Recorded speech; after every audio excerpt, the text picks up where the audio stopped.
दोस्तों, Epstein files में PM Modi का नाम आया तो सरकार की रात को ही सफाई सामने आ गई।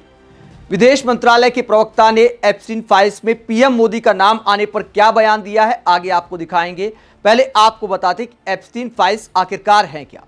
जेफरी एप्स्टीन अमेरिका का एक अपराधी, लड़कियों का शोषण करने वाला, लड़कियां सप्लाई करने वाला, कई गंभीर आरोप हैं, रेपिस्ट है और उसकी कोर्ट के आदेश पर फाइलें खुल रही हैं, सार्वजनिक की जा रही हैं। फाइलों में बहुत सारी ईमेल हैं, फोटोज हैं, जिसे कोर्ट के आदेश पर किश्तों में सार्वजनिक किया जा रहा है। इसी सिलसिले में जो नई फाइल सामने आई, जो नई ईमेल सार्वजनिक की गई है, उसमें पीएम मोदी को लेकर एक ईमेल में जिक्र किया गया है। 2017 की ये ईमेल है, जुलाई 6, 2017। जेफरी एप्स्टीन की इस ईमेल में पीएम मोदी के बारे में क्या लिखा गया है।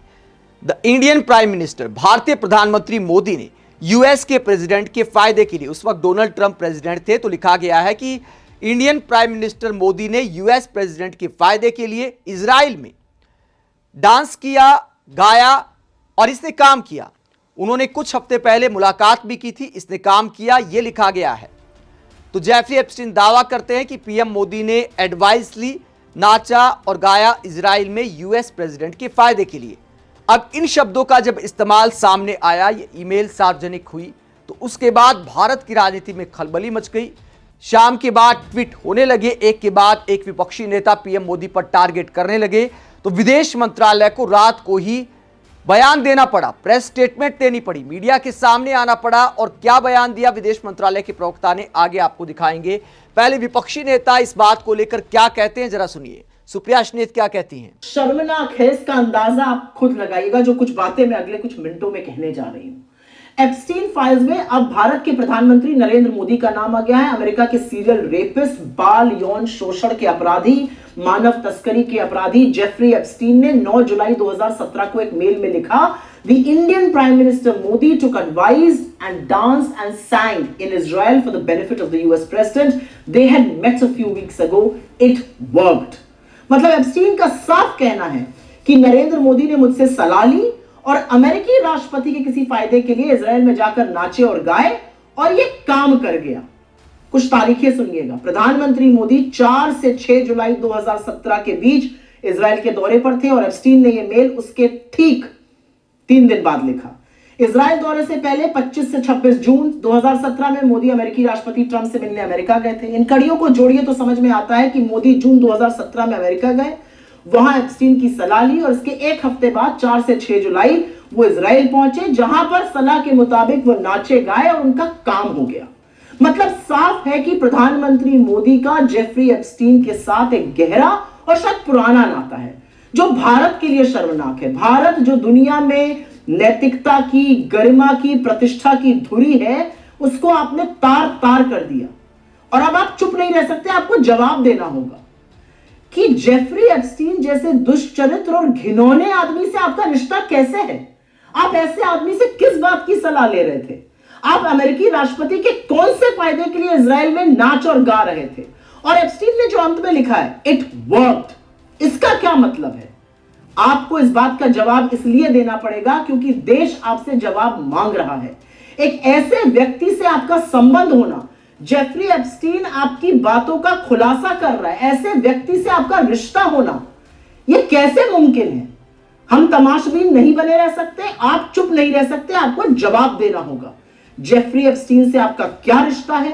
वो कौन सा काम हो गया आपका इजराइल में, और आप क्यों नाचे गए थे इजराइल जाकर? तो सुप्रिया ने सवाल उठा रहे कि कौन सा काम हो गया जिसके बारे में ईमेल में लिखा गया कि इसने काम किया, और साथ ही यह भी सवाल उठाती कि पीएम मोदी को ऐसे व्यक्ति से मिलने की आखिरकार आवश्यकता क्या थी। पुराना नाता होने का दावा करती हैं सुप्रिया स्नेत। पवन खेड़ा क्या कहते हैं। कांग्रेस प्रवक्ता पवन खेड़ा ने कहा कि 24 मई 2019 को नरेंद्र मोदी भारत के प्रधानमंत्री के रूप में दूसरी बार शपथ लेने से कुछ ही दिन पहले जेफरी एप्स्टीन ने स्टीव बैनन को बताया कि उसकी मोदी के साथ एक दिलचस्प बैठक हुई थी। मोदी ने उसे बताया कि बोश यानी वॉशिंगटन में कोई उससे बात नहीं करता। मोदी ने उसे बताया कि मुख्य दुश्मन चीन है और क्षेत्र में उसका proxy Pakistan. Modi Steve Bannon के विजन से पूरी तरह सहमत हैं।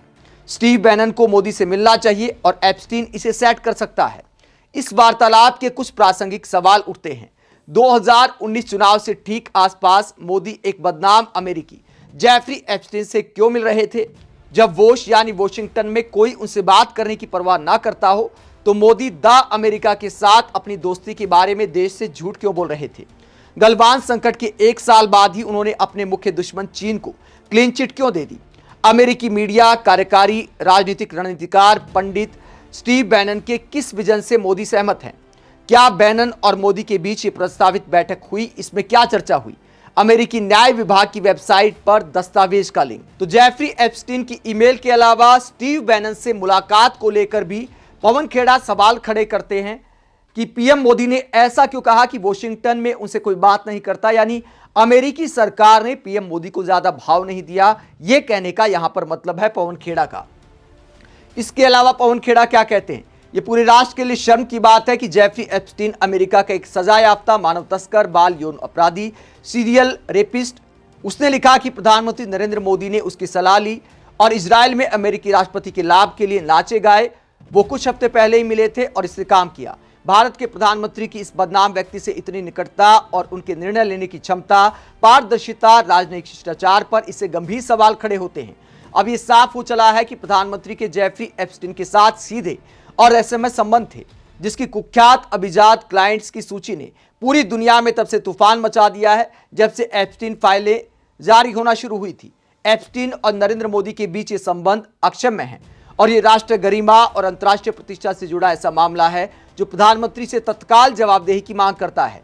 पीएम को स्पष्ट करना चाहिए वो जेफरी एप्स्टीन की सलाह किस लिए ले रहे थे, इजराइल में अमेरिकी राष्ट्रपति के किस लाभ के लिए वो नाच गा रहे थे। संदेश में लिखा है कि इट वर्क, यानी इसने काम किया, तो क्या कामयाबी हासिल हुई? US department of justice website पर डॉक्यूमेंट का लिंक। तो विपक्षी नेता एप्स्टीन फाइल्स की तस्वीरें दिखाते हुए, लिंक देते हुए पीएम मोदी से सवाल कर रहे हैं। और इस पूरे मुद्दे पर सागरिका घोष क्या कहती हैं? टीएमसी की जो सांसद हैं वो क्या कहती हैं? टीएमसी सांसद सागरिका घोष कहती हैं, चौंकाने वाला और शर्मनाक, एप्स्टीन फाइल्स में नरेंद्र मोदी का नाम क्यों है?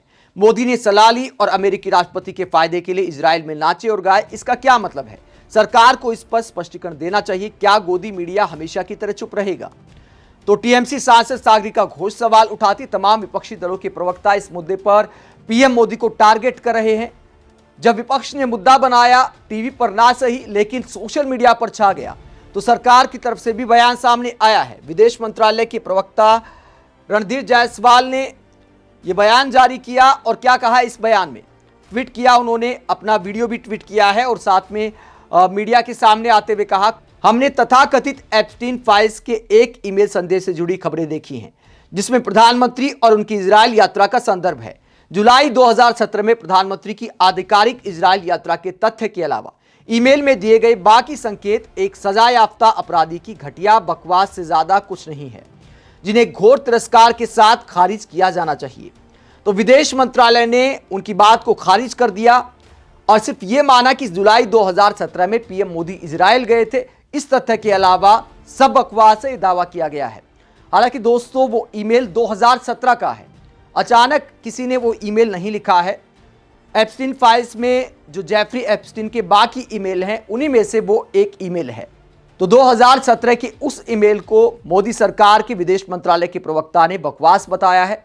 हालांकि इस मुद्दे पर लगता है कि सियासत अब लंबी चलेगी, लेकिन देश की मीडिया क्या ऐसे मुद्दों पर सवाल कर सकती है? आप इस पूरे मसले को लेकर क्या सोचते हैं? कमेंट बॉक्स पर अपनी राय जरूर दें। साथ ही चैनल को सब्सक्राइब भी करें। नमस्कार।